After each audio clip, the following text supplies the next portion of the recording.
And what town in Michigan? I am in Westland, which is just outside of Detroit, Okay. about Very good. midway between Detroit and Ann Arbor. I know. So on the southern end, southern side, southern part of the state, essentially. Sure. Yeah. I mean, you know, relatively speaking. Yeah. Yeah. Yeah. We're below the thumb. Right. Yeah. And this back here, this bookshelf here, Uh-huh. right there, I'm trying to See it. line up, is all that's the majority of my collection, my film collection. Very nice. Yeah. And there's quite a bit of my books are because I do read. They're in the other room mostly. So I'm also a reader. So that's another thing, because you know, I notice a lot of, like, you know, the intelligentsia, the podcasting intelligent, you know, the ones that kind of talk about or things erudite. They always have like books behind them. Ah. You know, some evidence that they're, you know, readers. I mean, I could pretend and do this. Yeah, there you go. How's it going? Sorry, we can also do virtual. Maybe we should do virtual backgrounds with bookcases, right? I have my current virtual background for Teams is the parking lot at the Four Seasons Total Landscaping. Yeah, right, exactly. The books, the adjoining bookstore, is that what you said? Yeah. Yeah. Well, I've known you for, I'm going to guess 6 or 7 years. I think so. Right? Somewhere in there. Yeah. But we've never even seen each other, no. I mean, in any of our conversations. Correct. Because podcasting is an audio medium. It's an audio format until COVID. And then I started to realize that Zoom really was much easier to use if you know how to optimize the technology of it. So I started to do almost, now everything is done that way, you know. And in the few cases where somebody may not want the video, I just extract the audio. And I do it that way. But in almost every case, everybody's been fine with doing video. So I started to realize, oh, I can use this for the YouTube channel and really start to reach out to a lot more people, because it takes so much less time putting together just a YouTube video just off Zoom. It's like, almost effortless. So anyhow, so I've been trying to really make an effort to reach out to various people, mostly in the film world. Although today even I spoke to the owner. Have you been to New York City much? Yeah, it's been a few years since I've been there. Yeah. On one of your trips, did you ever visit the Strand bookstore? Oh, yeah. Yeah. So it's like Mecca. Right. Yeah. So the owner of she came on today. Nice. So I'm going to post that. Yeah. And I guess the last frontier, which I'm going to be exploring soon, is then the next level, which is doing these live. But that's a bit more nerve-wracking. Because, you can edit. But also, you know, you worry, is anybody going to give a damn and tune in? That's the other thing. Now, you're doing this. You really can't do that. You're doing these epic podcasts that are, you know, the projection booth, which are anywhere from 2 to 4 hours. Yeah. I mean, typically. I mean, you do some exceptions, I know, special reports, what have you. Yeah, exactly. Yeah, I think the episode that we just did on Ride the Pink Horse was like an hour and a half, something like that. So not right. over Is that because also edited into a typical episode, you would have interviews, sometimes lengthy interviews with key people from the film, whether they be behind the camera or in front. Whereas if you're talking about a vintage film going back 1950, most likely there's nobody alive, although there might be like an industry expert who could speak on it. Yeah.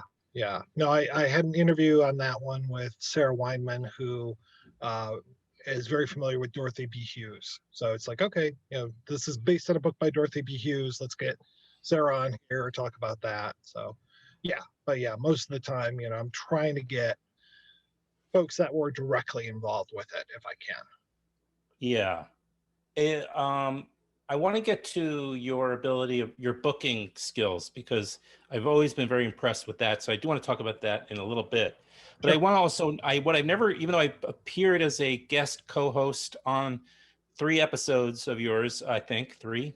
I don't think I really know a lot about the origin story of the projection booth. And, when did it start exactly? I know you're about 500 episodes deep. You Yeah, we're do coming up on our 10th anniversary in March. Spectacular. Yeah. How are we celebrating? Who's on the invite list?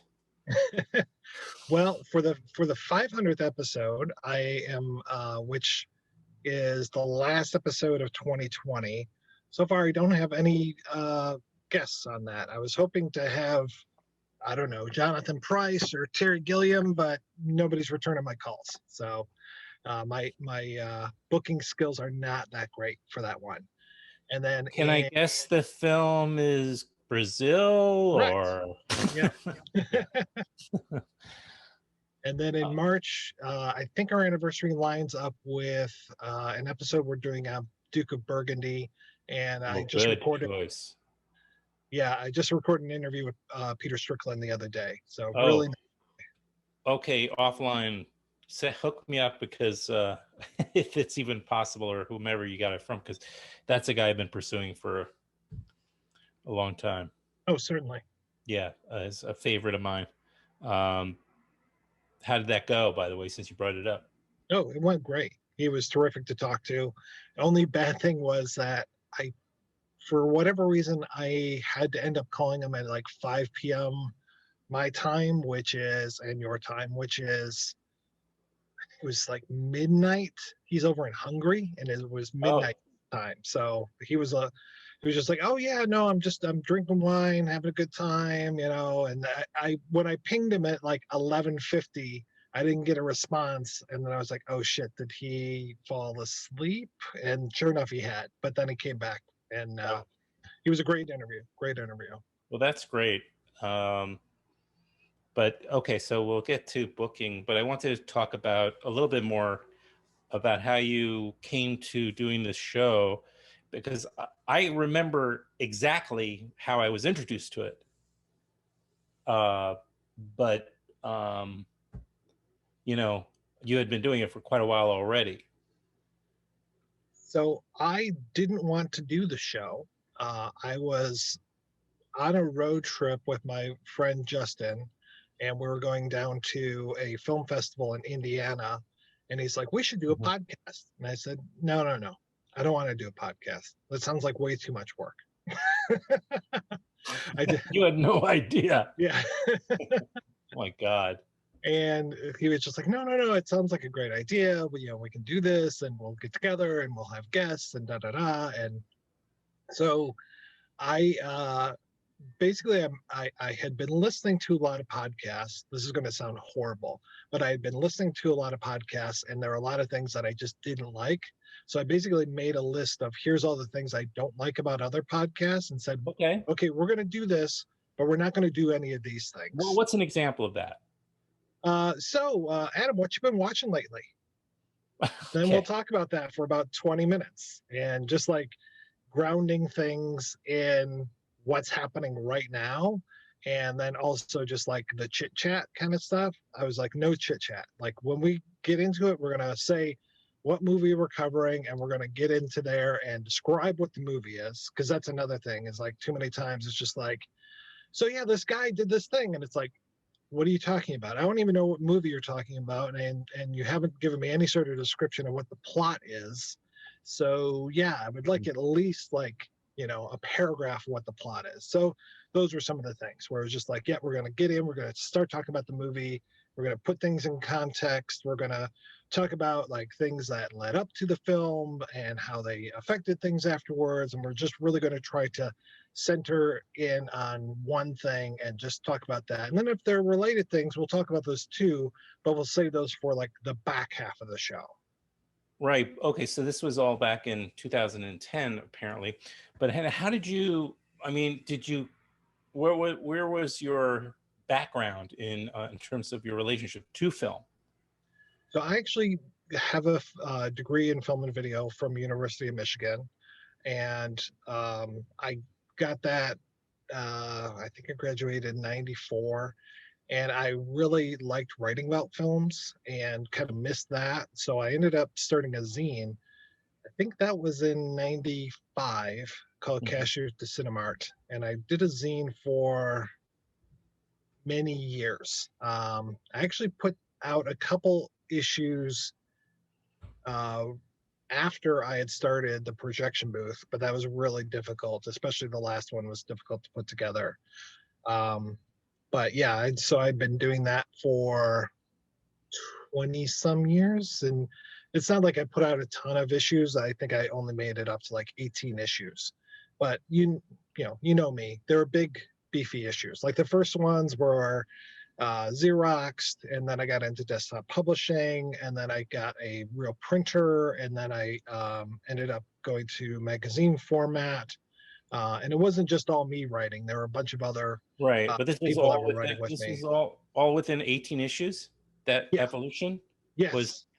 Yes. How First, many did you do? Like 3 a year?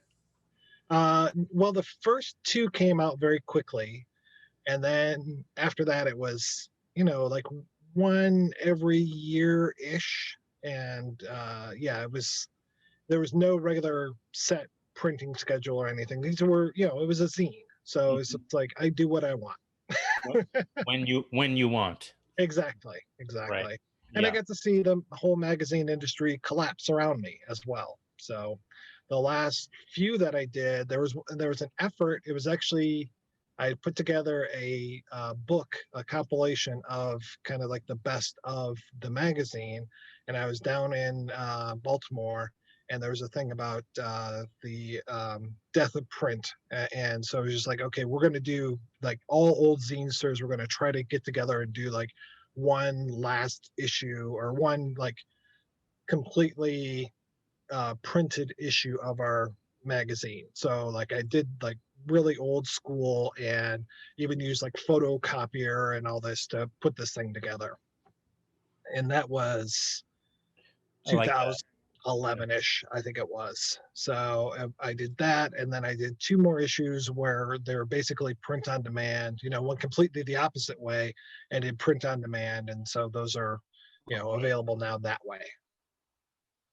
Awesome. Are there? Oh, okay. So, and then of course, I know subsequently you actually did a couple of books. Yeah. So the first one was the Impossibly Funky, the compilation of all the stuff, and then also I had been writing for well, a few different places. Like there's the Detroit Free Paper, the Metro Times. There was a website called Detour Mag. There was a few other places like the Jewish News, a few other things. And I took all of those reviews and put them all together into a volume that I called Cinema Detours. Mhm. And I can't remember when that came out, but it had to have been like 2013, 2014, something like that. And that's it's not a thick volume, but it's pretty fair size. And that if you are into what I talk about on the projection booth, it would be it's a pretty good investment because there's so many movies that I watch for those things where I was just like, wow, I want more people to know about this. And so a lot of those reviews actually kind of informed what I've talked about on the projection booth. When you started the projection booth in 2010? First episode was March 7th, 2011. But yeah, we talked about it Okay. back in 2010. It's uncanny because we both started roughly the same time. I mean, I think I was a little later actually, but I was also in 2011 when I Okay, started Filmwax. Filmwax must didn't have been start as something in the air, I don't know, or in our evolution. right? But I,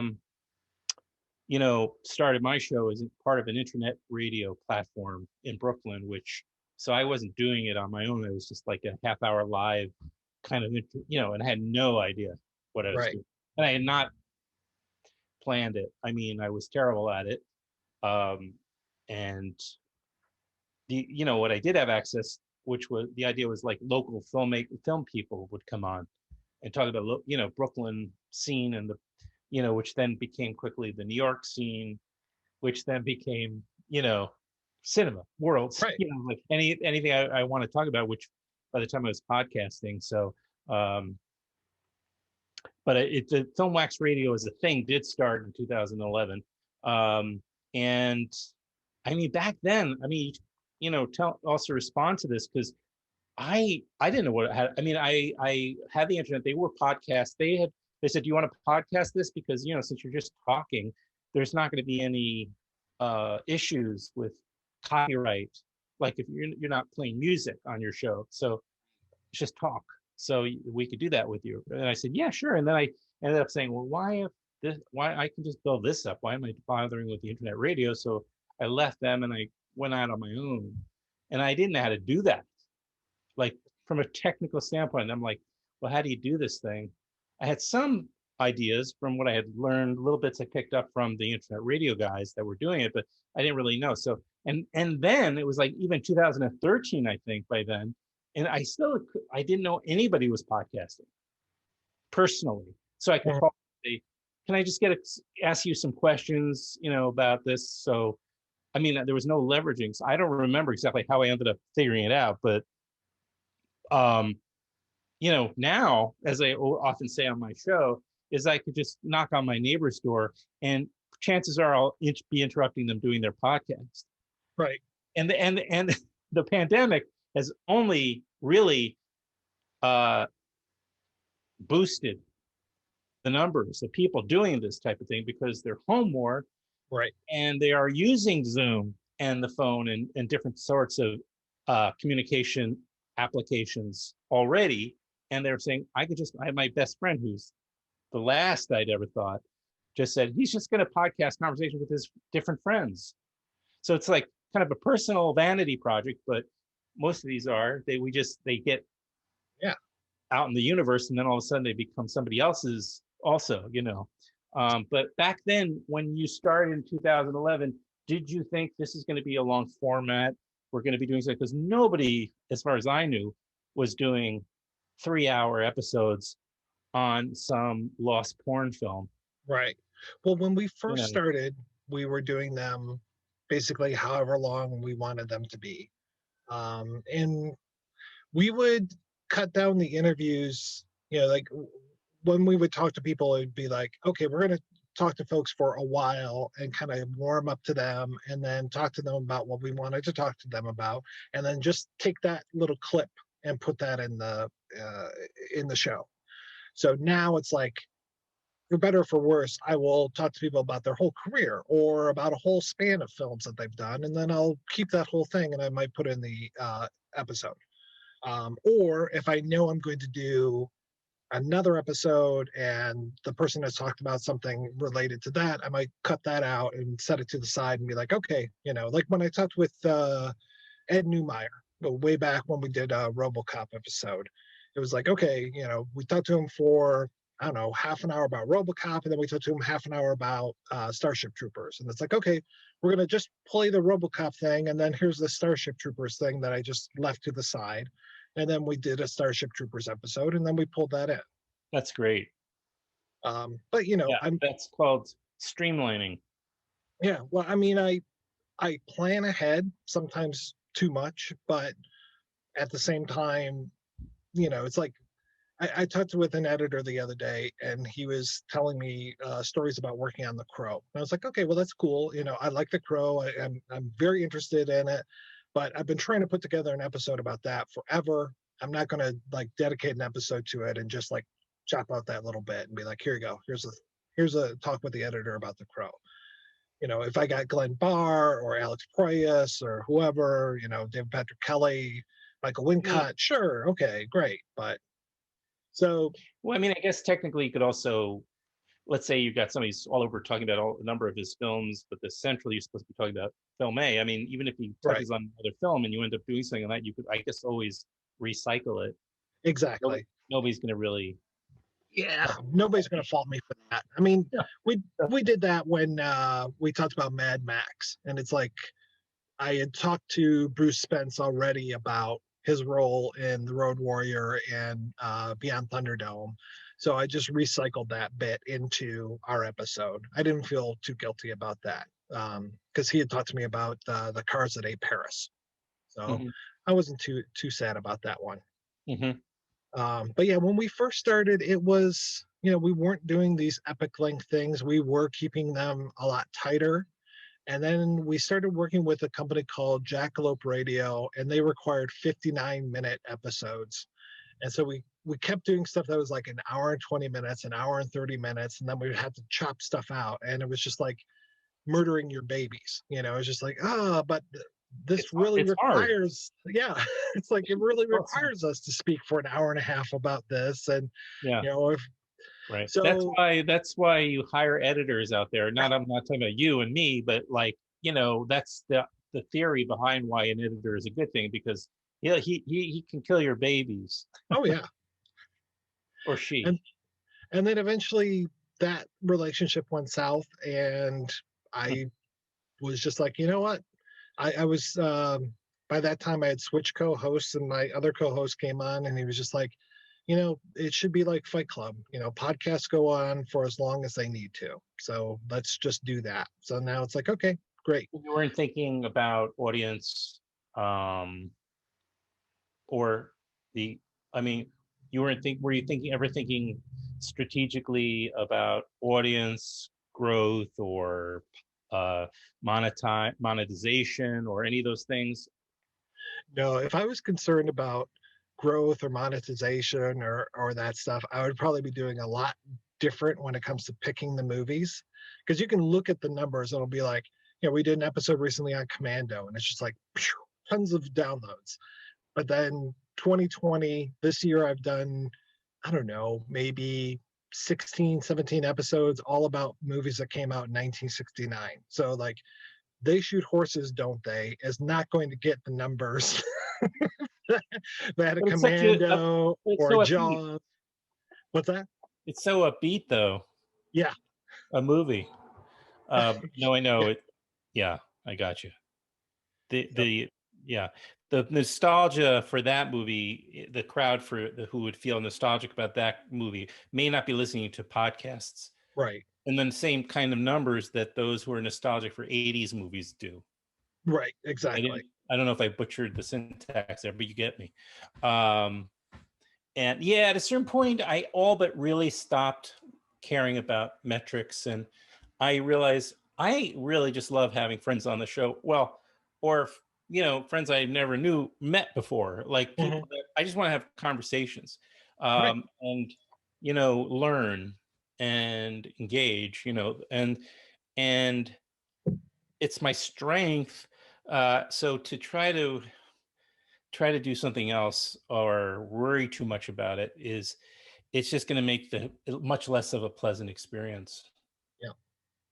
So rather than worry about that, just kind of more appreciate the opportunities that doing the podcast brings that may not really be immediately a part of the podcast in of itself, but maybe just I've met somebody comes in, wants to do something else, or I get called in to to participate at a festival or something because they're familiar with what I do, that kind of thing.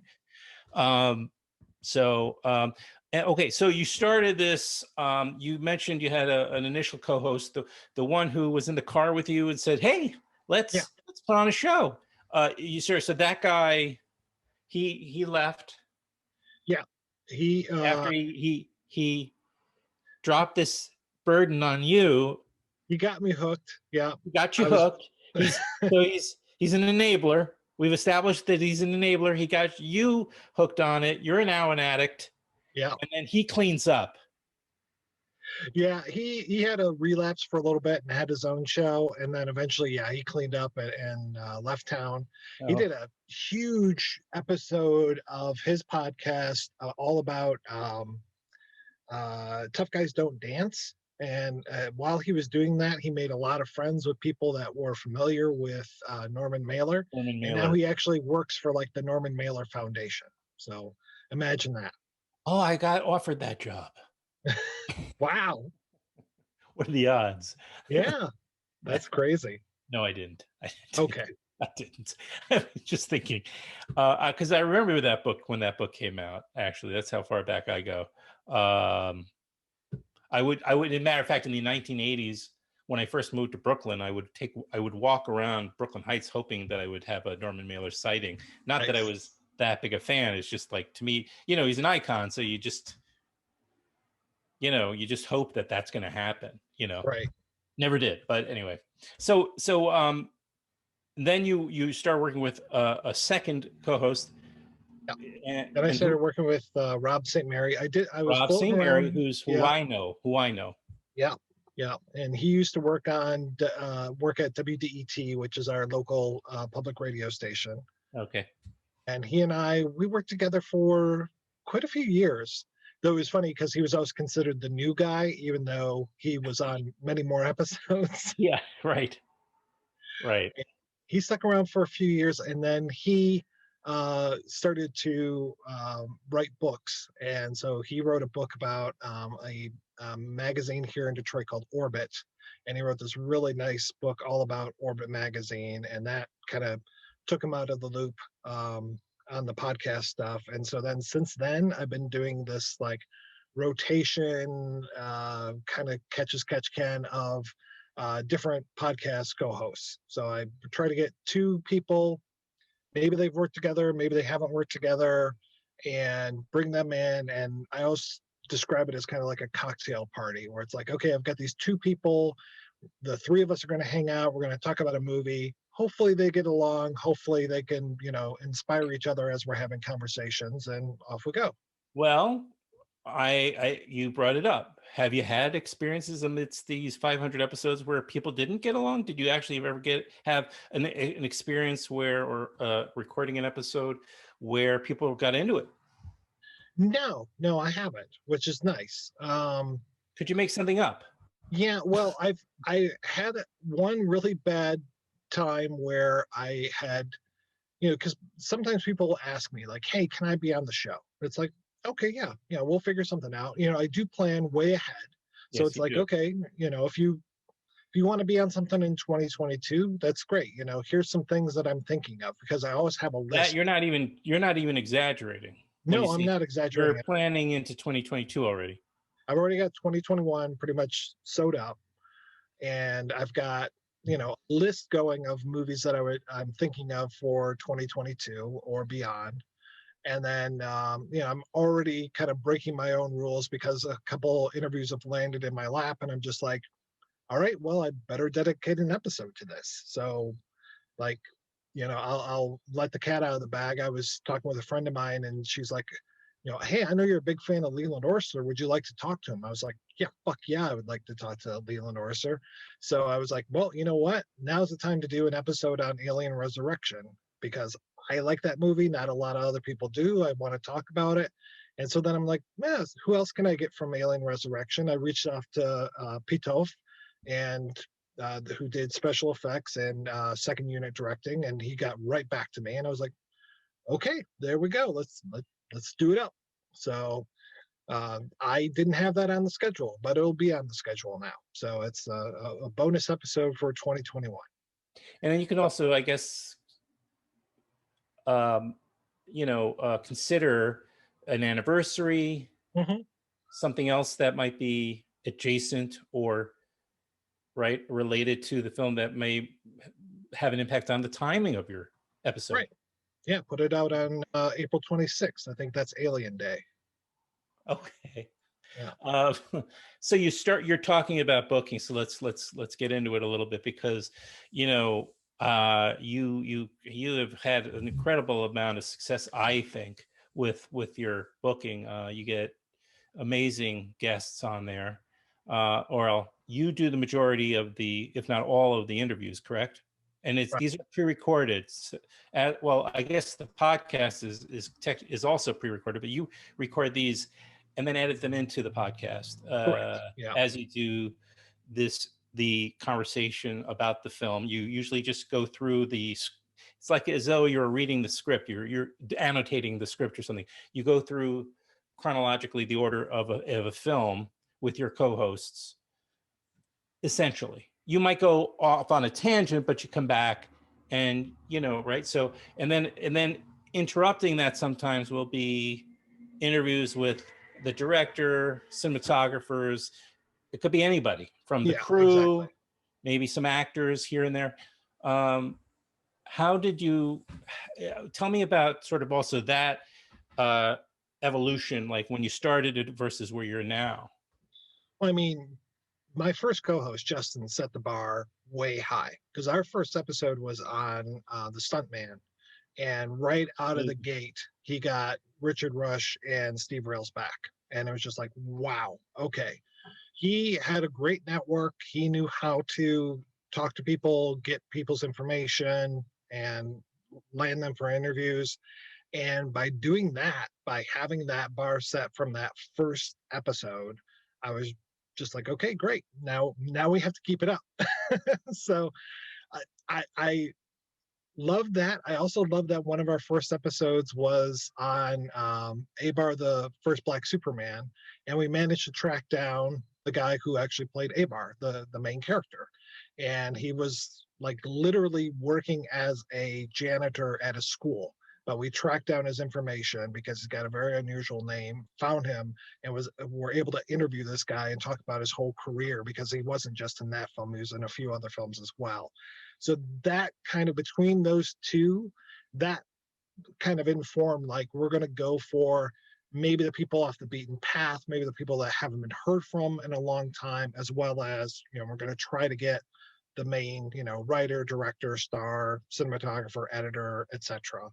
And if we can't, then we'll talk with people that are adjacent to the film. Like we did an episode on There Will Be Blood, and Rob St. Mary was on that one, and he was just like, you know what, I'm going to talk to the guy who runs the Red Vine site, the Paul Thomas Anderson fan site.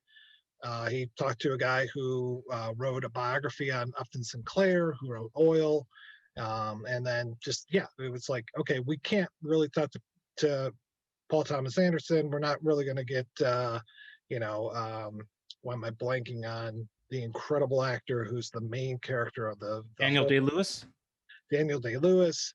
None of these people are going to talk to us. So we went outside of the loop and thought about that. It's easier to get people from older films. It's harder to get filmmakers who are currently like in the top ranks of the industry. I'm kind of saying this to the general public, not to you, because I find it because there you have to go through publicists. There's layers usually then, but with those, let's not say old guys, but from those generations, they'll pick up the phone. Right. Exactly. Yeah. And I recall as I was expanding, you played something of a role in when I was starting to expand my podcast, because like I say, I started very much from a grassroots. The whole idea of the show for Filmwax was definitely local. And then once I started to open it up and evolve the show into just films, and not, even this is like contemporary films, I really, you were getting all these wonderful guests. So I just sort of started saying, whatever you can do, and you helped me a few times. But the editor of Filmmaker magazine actually introduced me to the projection booth. Oh, nice. Scott McCauley, who's a friend now, and he said, he listens to, he was an early adopter of podcasts, and so he's the one who said, you should check this out. He said, the first episode he introduced me to, which was, I guess, the current episode or a recent one, was the water. Help me out. The porn. Oh, Water Power. Water Power, of course. Yeah. So that was my introduction to in fact, I think I contacted you. This is not when we weren't podcasting. I mean, right. Together. I hadn't been a guest host or anything at that point. Mm-hmm. I literally just sort of said, I just want, I was early, still relatively early in my podcasting, and I think I just wanted to uh, reach out to another podcaster, Yeah. realizing there's a community out there. And I didn't have, and because of this show, I don't know if I ever saw an entire porn back when they were actually feature films. Mhm. We're not talking about porn in the recent past, but I was so curious, just for reference sake, to know what you guys were talking about. So, Uh-huh. and you managed to help me get a copy of that thing. Do you remember that? I do. I do. Yeah. I don't And know then, that I could sit through it, but it was hard. It's hard to sit through because it's this very scatological film. oh yeah. Yeah. Yeah, that's funny though. But I did get hooked, and some of those episodes were just remarkable, ambitious feats that and then was very grateful to happen to be on a few of them. Yeah. Well, Uh, knowing me, I probably was like, "Hey, do you want to be on one of these days?" Because I try to kind of build the community and like say like, "Oh, sure, hey, you're doing this thing, I'm doing this thing. Let's talk." make- And so sure, maybe people will listen to this episode and then go over to Filmwax and check you out. absolutely, and and also we can hopefully get some of our audiences to listen to both, and yeah, Exactly. yeah, um, yeah, and Rob would leave though, also because of his commitments, correct? And so Correct. then you have on these alternating or whatever, or you have a large pool of uh, of guest co-hosts, and that's how it remains to the day. Correct. Yeah.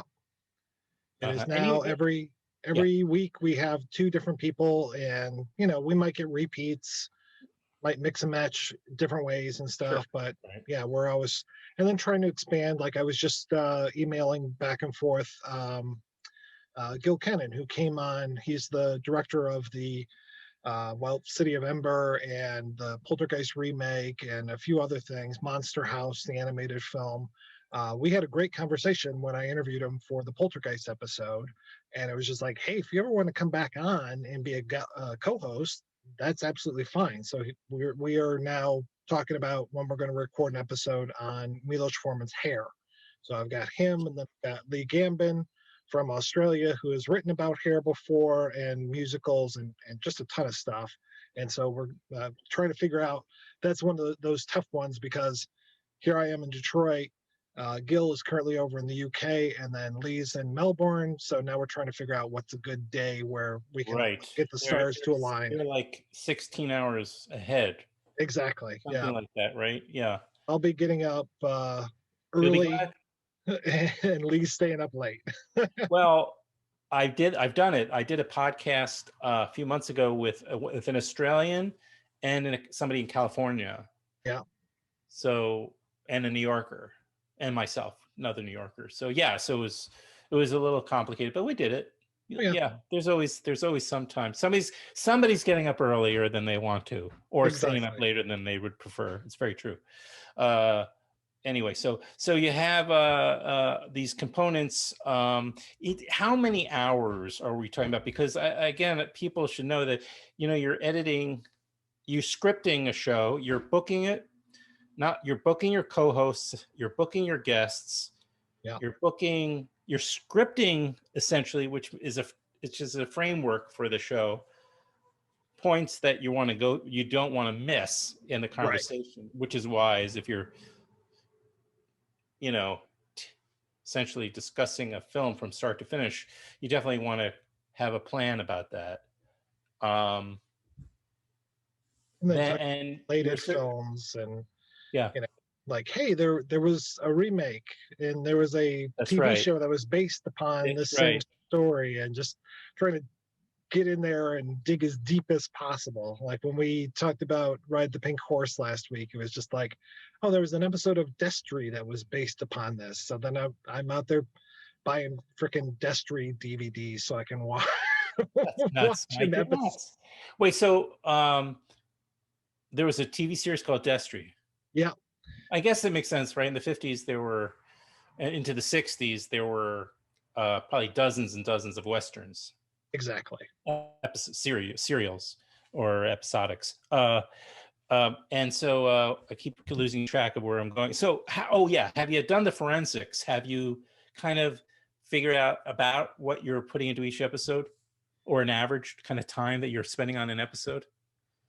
Other than way too much, I'm not sure if I could tell you. I mean, Yeah, maybe denial's better, like just not to think of through too much. it might be. I mean, because, it's like every night when I go to bed, I'm reading about a movie that I'm going to be speaking about, and I've done the research trying to find as many articles or books or any of Right. those. There's that, and Yeah, then there's watching all the movies. You have watching. to. You may have seen the movie before, but it's got to be fresh. Oh yeah, You might and I watch got it multiple times. exactly. Yeah, if I haven't seen a movie at least, twice within the week before I record it, and then I'm usually watching it a few times before I do the interviews. And sometimes the interviews can be a month in advance, a year in advance. It just depends on how people's schedules are. Yeah. Well, I know that all these things you're talking about came true with Rock and Roll High School, which was the first episode I did with you. And, I had seen it in the movie theater in a revival house. Those are for those young folks watching. You might have to Google that term. They, oh, don't look for it now. They don't exist anymore. Exactly. But that was on a regular rotation of the in those houses. They all had the same catalogs of films, those revival houses. And but when I watched it for your podcast for the projection booth, it was I definitely watched it at least 3 times. And there's something that does happen, especially if it's in a small amount of time, an appreciation you get. You start to really get the vibe of the film in a different way than you do if you just watch it once. I mean, I'm not saying you definitely love a movie or you don't, but if you allow it to getting more into the details of it, and it really is a different experience entirely. Oh yeah. Well, it's like I really disliked Eyes Wide Shut, but then having to read all about it and read the source material and then watch the movie multiple times before talking about it, I can't say I love it, but I definitely have more of an appreciation than I did before I yeah, watched. that's right. And as I say sometimes, as an artifact, you can appreciate a film as an artifact. Yes, exactly. By the way, the same filmmaker made a movie some years early called 2001: A Space Odyssey. It's really good. I recommend it if you haven't seen it. Yeah, we'll be doing an episode on that in 2021. So, and that one was. You haven't done an episode on 2001? We almost did, and it was going to be the return of Justin. Justin was going to come back because he has done a ton of research on 2001, and that ended up falling through. But rather than shit canning the whole episode, he ended up giving me all of the interviews that he's done. So I think I probably have about 12 hours worth of interviews to go through and figure that stuff out. The guy who did who remastered it, blanking on his name, but it was not that long ago. It was remastered, probably again. But he did my show, so I'm sure. Nice. So I'm sure I can dig that out if it's something that would come in handy for your, Be great. Kubrick is very elusive. I don't know if you're going to get him. Doubt it. Yeah. Doubt it. But that's a case where if you did talk to him for Eyes Wide Shut, yeah, you probably didn't. He's been dead too long. No, we ended up talking to the writer of it, which was great. So that was nice. Mm-hmm. And there's some of the actors. Wasn't what's his name who plays the friend or the guy in the cat in the bar. Oh, the guy who tells him about Fidelio? Yeah. Yeah, I reached out to a bunch of people, but never got any response. I mean, that guy was probably it would have been at the right level for me to get him, but You know, otherwise, then you got Lily Sobieski, you know, is like the next smallest person in the film. Right. Other Hey, than have like, you ever had Modine on your show? no, no. I know that he's been on movie Movie Geeks United because those guys kind of really set the bar when it came to Kubrick stuff. Jamie Duvall has just his Kubrick series has just been incredible. His Kubrick Oh, I'll stuff check and it his De out. Palma stuff is fantastic. Oh, okay. I have not heard their stuff, I don't think. Highly recommended. Yeah.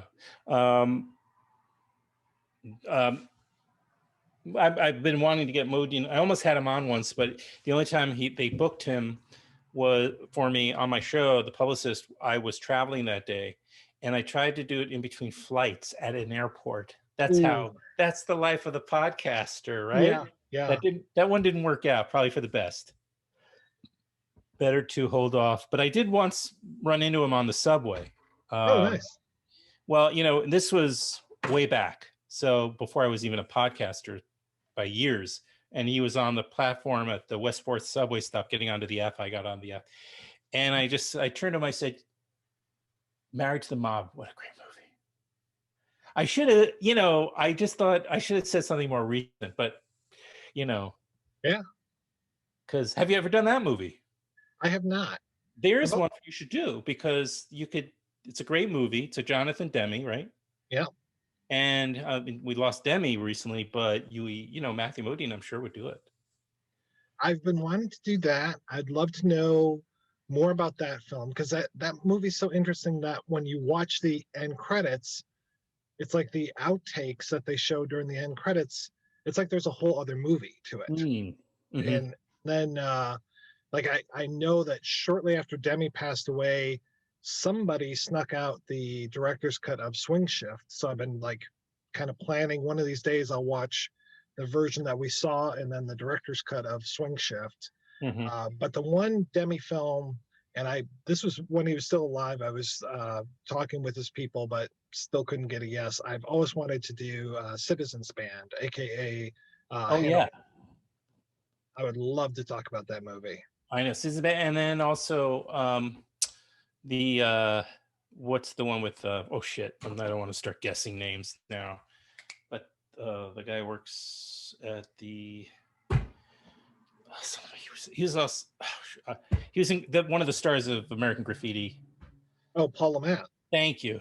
Yeah, Paul Matt. And what was the one he did with Jonathan Demme? that was it. That was To Handle with Care, or the Citizens Band.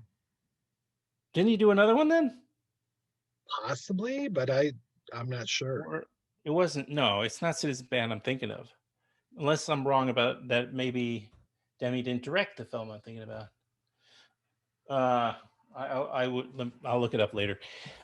Here's a part I will edit out. See, but okay. So what? All right. So we're gonna have maybe we'll co-host a 10th anniversary party for the two podcasts. We got that. Sounds good.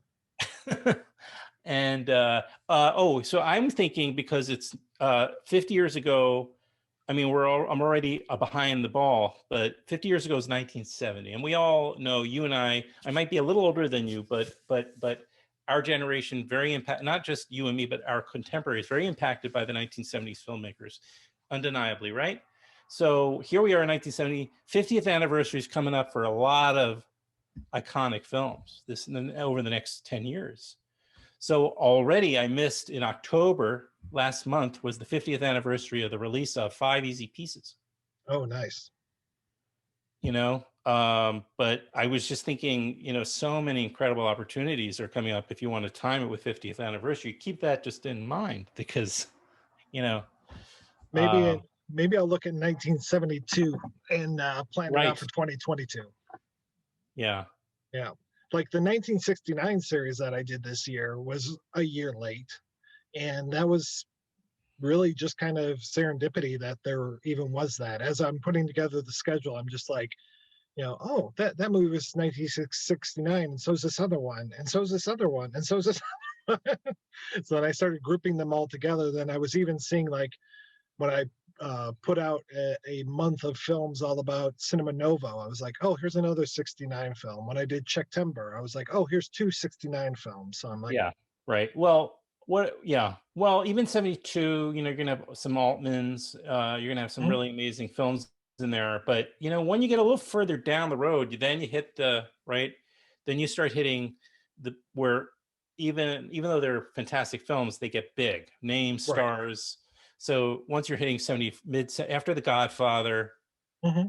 and a couple of other like these guys, I mean, it's like, and then you're talking about where the films are so big that you really can't probably expect to get too many people from the films, Right. because they're still 50 years later kind of like Right.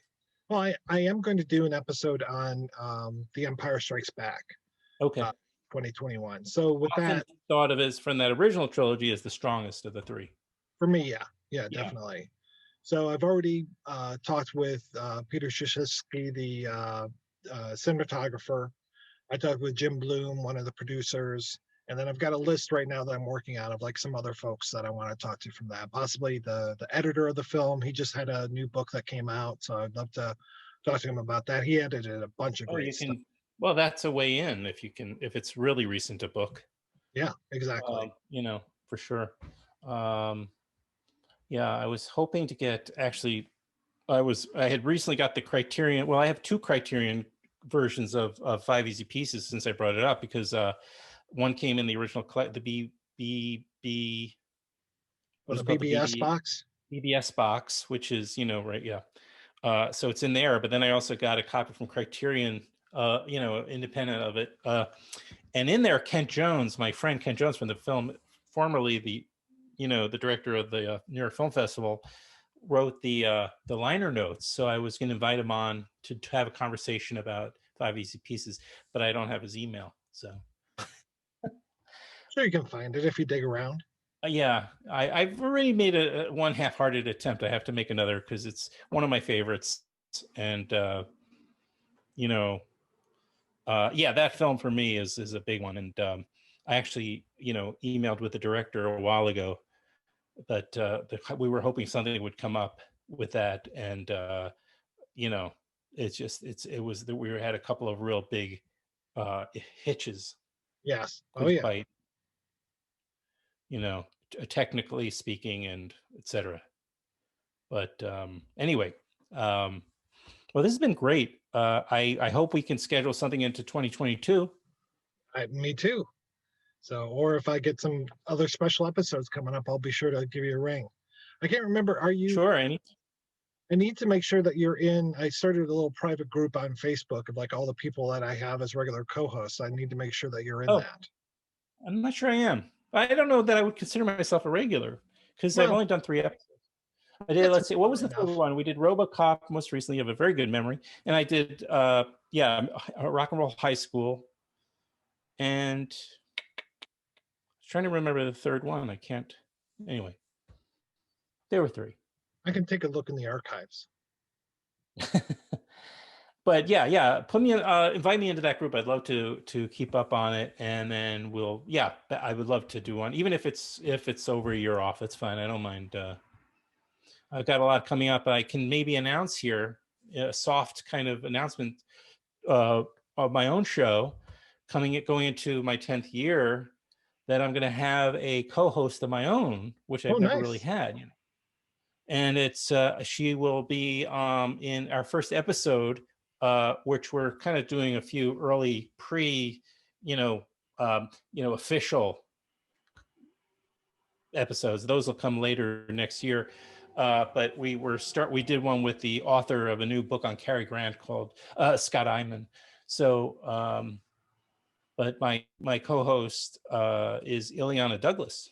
Oh, wow. Congratulations. Thank you. Yeah, Yeah, she's we been on just the show have before. She's really so smart and so nice. exactly. Yeah. And she's really knowledgeable. She's quite the film historian on her Oh, own, yeah. Yeah. Yeah. If But I guess, I ever got my shit together and did an episode on Goodfellas, I would definitely try to get her on. yeah. That would be a good thing to do. And I wonder if she could even help Possibly. book it. You know, Yeah. you know. I just spoke with Um, Glenn Kenny. I don't know if you've read his book on Goodfellas. It just came out, but it is fantastic. were you able to get? How'd you get the book? Just through Amazon. It's available right now. Okay, so you bought it. Yeah, I bought it. Yeah. Okay, yeah, because yeah, I had him on the show with the De Niro book actually, Oh, nice. but I don't typically I love having authors on, but I can't buy all the books, so but the Mean Streets book is good. So sometimes I will tell you that I will book it and then I'll buy the book because if I can't get the interview, then maybe I don't need the book. But with something like that, I was like, I need this book. I need to read this book. But Mhm. it worked out that way where it was just like, hey, I'd like to talk to you about this. And he said, sure. And then I said, all right. No, so I'm buying this book now. And now I got to read it within the next 2 weeks before the interview. So I gave myself know. a time frame. Yeah, it's homework, so you have to have a deadline, otherwise it drags on. Exactly. That's Yeah. that's another reason why I plan so far ahead is that I'm like, okay, I got to have this read by this date, this watched by this date. Like I got my on my calendar right now. It's like, all right, you better watch Hair tomorrow because you're going to be talking to one of the guys that co-wrote the script and one of Yeah, the right. actors It within takes the a next lot of week. meticulous. Right. You need it. I mean, my calendar and my Google Docs are like collectively my assistant. And if Oh I yeah, I have and I have to listen to them because otherwise I'm going to fuck up and I'm going to forget to do something. So everything goes exactly. in to a schedule, and you have to be prepared, and you have to be very, very meticulously organized in order to pull any of this off, especially Oh yeah. with so many moving parts. Well, Mike, it's going on an hour. Uh, unless I missed anything. No, I don't think so. Well, thank you so much, sir. I appreciate this. You're welcome. We'll put this on the YouTube channel in the next few days, and then I'll probably podcast it. Maybe what I'll do is maybe I'll save it for getting closer to your anniversary for the podcast itself. I don't know, Sure. just a way to Whatever you help want to do. promote your such a special occasion. Okay. You know. I mean, I do have that 500th episode coming up at the end of the year if you want to do it for that. Okay, that makes more sense. That's sooner and it's more relevant. Yeah, Hmm. that makes sense. Cool. I could do that. All right. All right. Gives you a little bit of time as well. Yes. Happy anniversary. Thank you. You make sure you celebrate and pat yourself on the back for such a major accomplishment. You're an increasingly growing and shrinking at the same time. How many of Right. these people make it? How many people make it to 500? That's a good question. That is a very good You question. know? Yeah. Well, congratulations to you for doing this for 10 years. Yeah. Thank you. Thank Yeah. you. Yeah. That's great about Ileana. That's fantastic. Yeah, and we have a really good chemistry, and Good. she moved from LA recently back to Connecticut. So she's left Los Angeles, and I actually picked her up at the airport. Oh, wow. Yeah, and I drove her to her. She bought a house just like a matter of seconds from the house she grew up in, and her mother's house, and so in the same town, and it's beautiful, the place. But so I drove her to her mom's that first day. So her and her dog, and I since was back once she moved in. So I was there a second time. So we've really, and then she's done the podcast twice as a guest. First time just to talk about her book, Hmm. that she did. I think it was a year or two, within the last year or so. I blame Dennis Hopper, and then I had her on because she was helping with this author who just did the Mankiewicz book, who Okay. you're going to talk to in a few days, Sydney. So they did so that's on YouTube if you want to see that one. I don't know if that'll help you. I don't want to give you any more homework than you already have, but there's on the Filmwax Radio YouTube channel, there's a conversation with Sydney, Ileana, and Alex Mankiewicz, who is the Oh, nice. daughter of Joe Mankiewicz. Okay. And then they did the 92nd Street Y event right after that, which I helped put together. But she, but Sydney had been on Ileana's podcast back in the summer. Right. And then they pulled the plug on the show because it was out of the Popcorn Talks Okay. network. They just pulled they kind of went out of, I don't know what they're doing, but anyway, so that's why, because Ileana really loved doing a podcast. She loves talking film, and as we said, so she actually said, what do you think of like kind of coming on occasionally and doing a show together? I said, I didn't do that actually. I just said yes immediately. Just said, I said, let me get back to you. No, I was like thrilled because people, I would it's nice, the idea of kind of restructuring, rebranding the show in the, going into a 10th year soon was really like a nice thing to do. Oh yeah. Because the show, it's like, you got to change things up, right? Exactly. Whether it's out of necessity or just, whatever your reason is. And so it's time to do it if I'm going to continue this thing. And it's the other reason I'm doing all this YouTubing, because it's new. It's a yeah, it makes something different. Right. Yeah. All right, man. Well, thanks a lot, and have a nice remainder of your evening.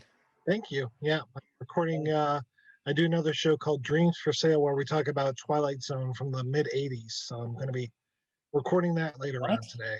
Yeah. What? Yeah. What? Yeah. Wait. What? You buried the lead here. What are you saying? You do another podcast?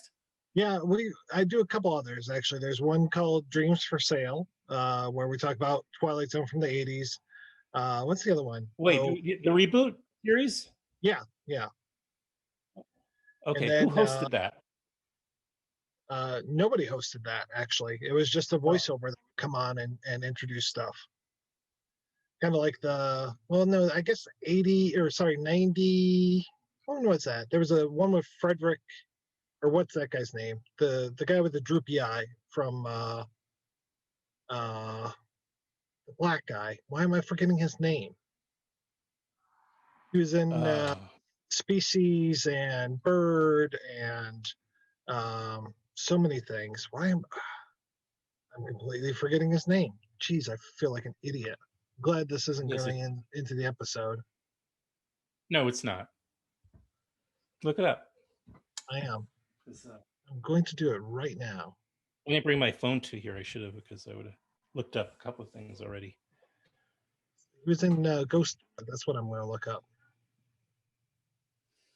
Forrest Whitaker. There we go. Oh my God! Of course. Yeah, he did the '90s version, and then of course Jordan Peele doing the current one. But this one had no host to it. I see. Some of them are. Well, they're reviving it again, aren't they? Yeah, and they're reviving it again. Mm-hmm. Huh? Yeah, the one that Jordan Peele is doing. Okay. They're reviving it for a movie or for a series? It's a series. I think they're going to be doing their third season pretty soon. Oh, okay. So it's been going on. Yeah.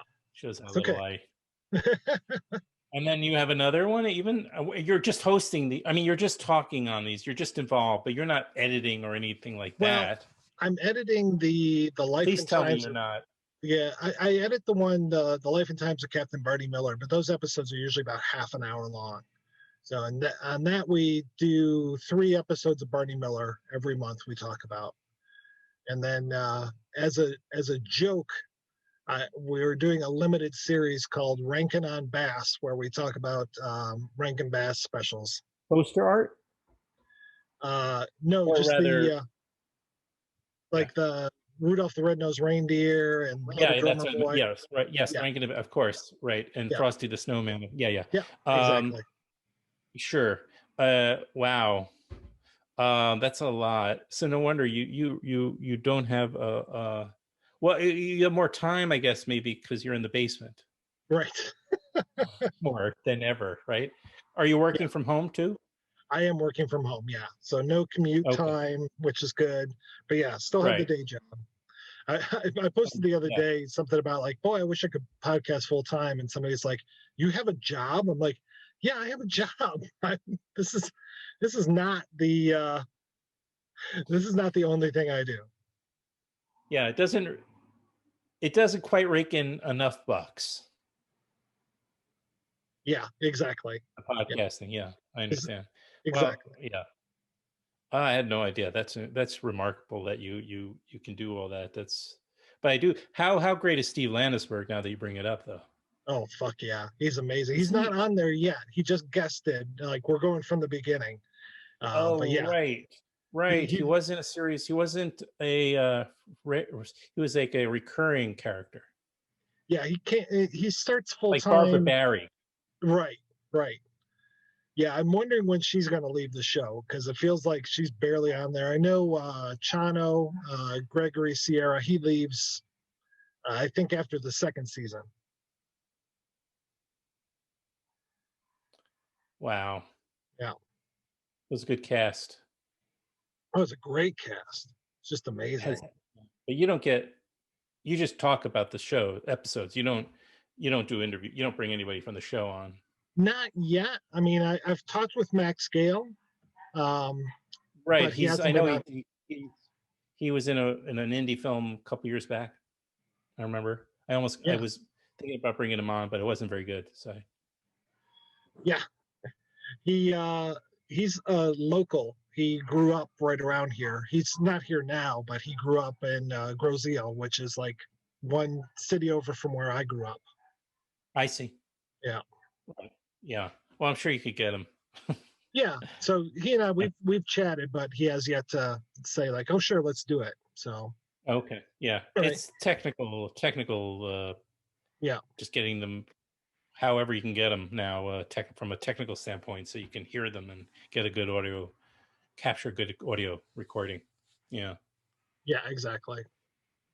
Got you. Yeah. All right. Well, I gotta make dinner or something. Okay. Yeah. All I'm right. gonna get a little bit of. I guess the sun's probably down by now, but I will get a little FaceTime with the wife before I record some more. All righty, man. All right. Thank you so much, man. I really appreciate this. My pleasure. Thank you. It was a lot of fun. It was. It was great finally like actually speaking to you face to face in a way. Yeah, right, exactly. Well, one of Yep. these days, once it's safe, I'm sure we'll have a reason to meet up in person. Yeah. I can't wait to get back to New York. We can't wait to have you back. Although I moved out of the city, Okay. so but if you came in, I'd make the trip down to see you. Appreciate that. You bet. All right. All right, man. Have a good night. Okay. You too, man. Okay. Bye Take bye. care. Bye bye. All right. Bye.